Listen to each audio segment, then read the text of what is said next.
ये समझा जाता है कि 2 साल से ऊपर बच्चों के लिए है, ये समझा जाता है कि 2 महीने से कम बच्चों के लिए है, और ये समझा जाता है 6 साल से ऊपर बच्चों के लिए है। अगर आपको एक ही सिरप खरीदना पड़े, उसमें से डोज कैलकुलेट करें जिस तरह मैं आपको बताऊं।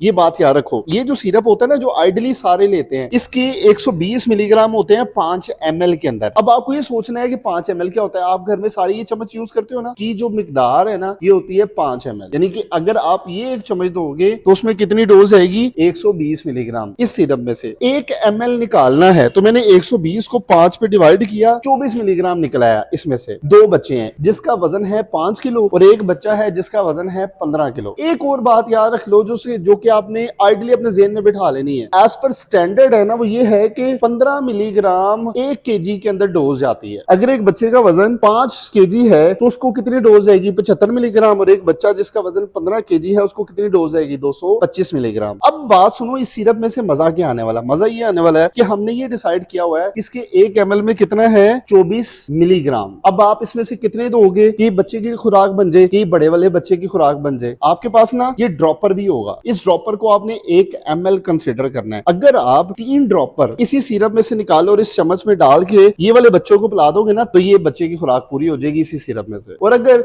ये आप निकाल के 9 ड्रॉप, यानी कि 5 एक दफा डालेंगे भर जाएगा, 4 दूसरी दफा डाल के 15 केजी वाले बच्चे को पिला देंगे ना, उसकी खुराक पूरी हो जाएगी।